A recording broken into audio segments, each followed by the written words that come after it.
मैं सदर जमहूरिया के खुतबे की मुखालिफत में खड़ा हुआ हूं। मैं बरसर इख्तिदार जमात से जानना चाहूंगा, क्या ये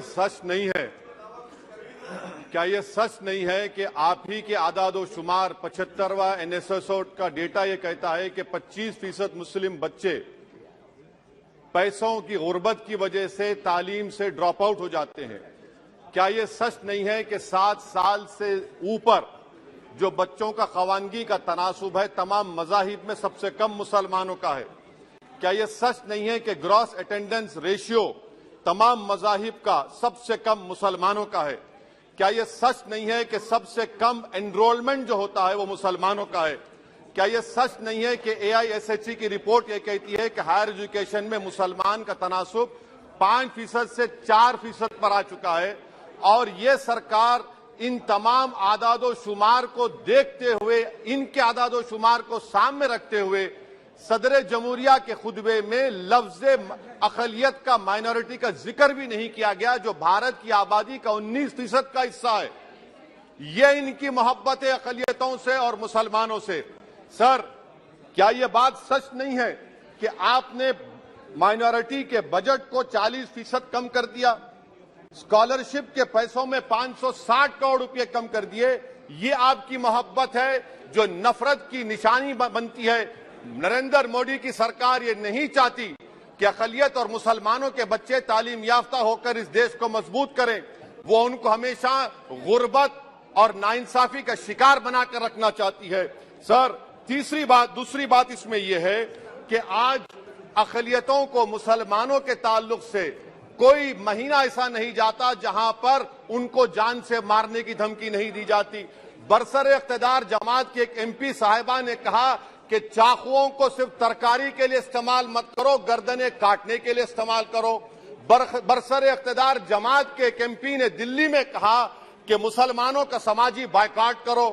बरसर इख्तिदार जमात ने गुलबर्गा के रेलवे स्टेशन को हरा रंग किया गया था, उसको ये कहकर तब्दील कर दिया कि मुसलमानों का रंग है। सर, मैं पूछना चाहता हूं, क्या नरेंद्र मोदी की सरकार तिरंगे के हरे रंग को निकाल देंगी? क्या हरा रंग मुसलमानों का है? क्या नरेंद्र मोदी की सरकार खरबूजे पर पाबंदी आयद कर देगी और देश की जनता से कहेगी कि नागपुर में आपके हेड ऑफिस में उगा हुआ सिर्फ संतरा खाया जाएगा? सर, नारी शक्ति की आप बात करते हैं तो बिल्किस बानो अगर मुसलमान नहीं होती तो बिल्किस बानो को इंसाफ मिल जाता। 20 साल से बिल्किस बानो लड़ रही है, मगर उसका नाम बिल्किस बानो है। आप इंसाफ नहीं करना चाहते बिल्किस बानो से। ये नारी शक्ति आपकी है। पसमानदा मुसलमान से आपकी मोहब्बत, दीजिए 1950 के प्रेसिडेंट ऑर्डर तरमीम करिए, दलित मुस्लिम का स्टेटस पसमानदा को दीजिए। आप नहीं देना चाहते। क्या मजहबी आजादी का उनको हक हासिल नहीं है? स्पीकर साहब, मैं मुसलमान हूं, मेरे बगैर ये मुल्क नामुकम्मल है। मैं इस मुल्क का यरगमाल नहीं हूं, मैं इस मुल्क का कैदी नहीं हूं। मैं पूरे सिटीजनशिप की राइट को चाहता हूं और अभी चाहता हूं। कब आप बिहार के सुरजापुरी और कोल्हिया बादरी को कौमी OBC स्टेटस देंगे? स्पीकर साहब, दूसरी अहम बात मैं कहना चाह रहा हूं, चीन का जिक्र आपने किया।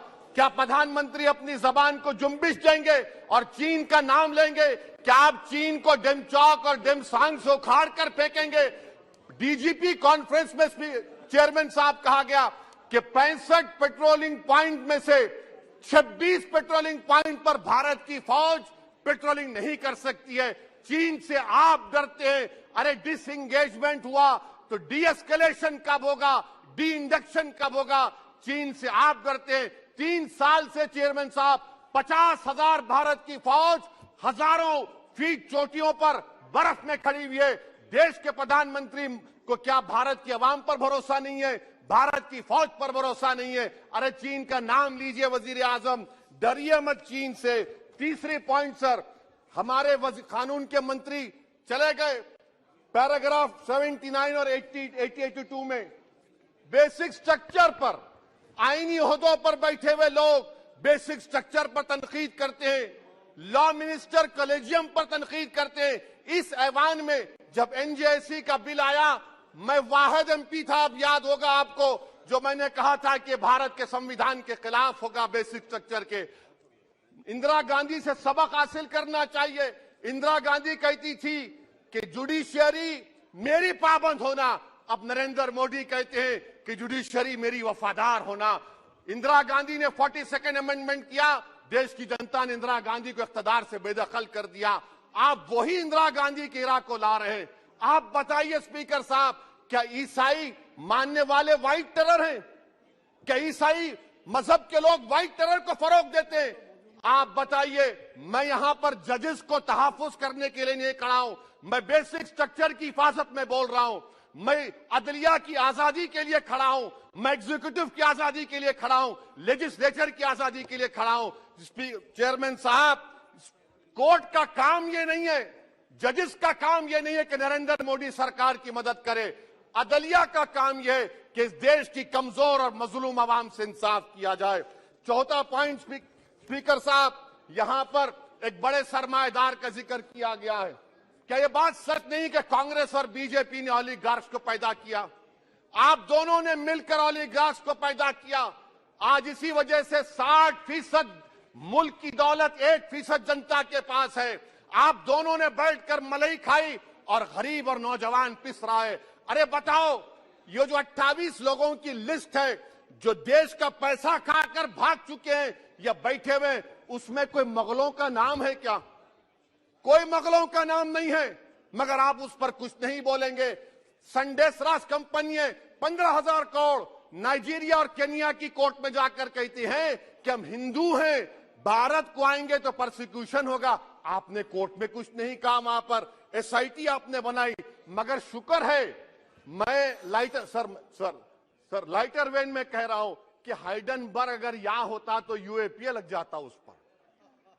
और सर, मैं नरेंद्र मोदी सरकार को मशवरा दे रहा हूं लाइटर वेन में कि ये अंग्रेजी का अल्फाबेट ए बड़ा अशुभ है आपके लिए। AA को आपने कहा कि बेटा फाइटर एयरक्राफ्ट बना, बैंकरप्ट हो गया।